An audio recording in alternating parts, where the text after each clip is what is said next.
So for most people out there, their number one question they're going to have about their vehicle is, well, when do I change my oil? Back in the day, it used to be somewhere around about 3,000 miles, and now with technology getting better, they're somewhere they can get up to around about 10,000 miles with fully synthetic oil. So it all really depends on how you drive, where you drive, the conditions you're driving in, and what type of oil you have in your vehicle. So now if you're using those full synthetics, you're going to be able to get a lot more mileage out of one oil change, but that oil is going to cost you more. If you're still using the older heavy weighted oil, you're going to be able to get a lot less miles out of your oil change, but you're going to be paying a lot less for that oil. So it kind of works out in the long run.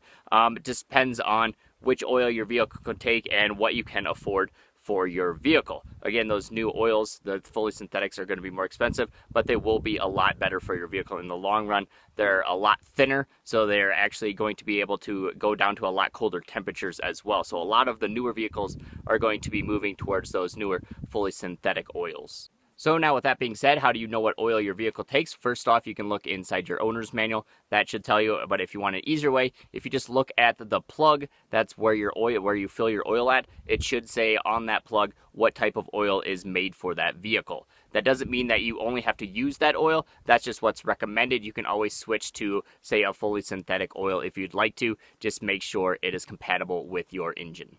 But nowadays, everything is going more electronic and it has sensors in it. So a lot of these newer vehicles like this Ford F-150 is going to have an oil life sensor system built into it, which will tell you when you need to change your oil. So there's a lot of different algorithms that go into it, how you're driving, the temperature, just a lot of different aspects of the oil itself and how you drive that will tell you when you need to change your oil. So that the idea of it is going to start at 100%. So when you change your oil, you're going to reset that monitoring system so it's at 100%, and it'll slowly work its way down to 0. And around about 15%, it'll give you an indicator on your dashboard saying, hey, you're going to need to change your oil soon. And at about 5%, it'll give you an indicator that says you need to change your oil now. And then when it's at 0%, it'll tell you that you're past due. So a good idea is always just to try to schedule an oil change around about like 20% at least. And then that way you'll be able to get into the dealership, because most of them are usually pretty backed up for a few weeks, to make sure you get it in there before that gets to that 0%.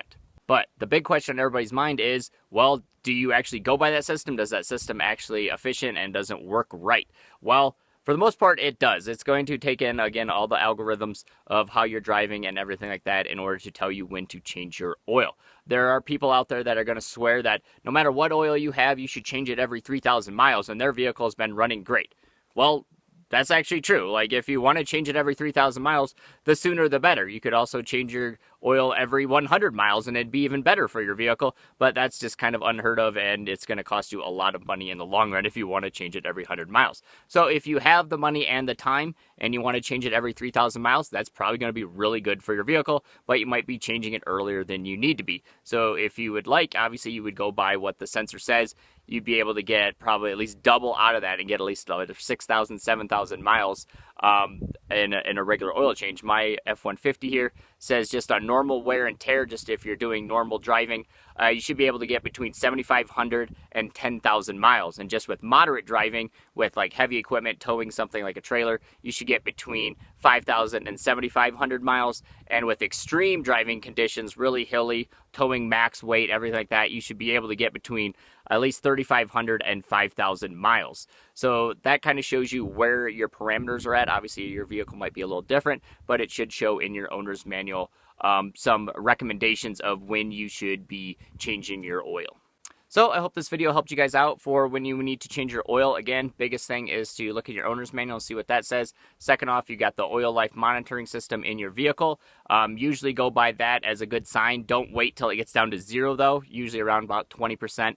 Make sure you get it scheduled or work on changing it then, because again, it's better to do it sooner rather than later. And if you have the time and the resources and money to change it sooner, the sooner that you change it, the better. It's going to be better for your vehicle, obviously, to have newer lubricant in it than trying to wait till later on and trying to save money. And again, you can always go to a fully synthetic. That should make your vehicle last a little longer between oil changes, but then you will have to be spending a little more on that oil. So it kind of pans out in the long run. You just have to do it less often. So hope that you guys found this handy. If you have any questions, make sure to leave them in the comments below. Otherwise, we'll see you guys next time, guys. Bye.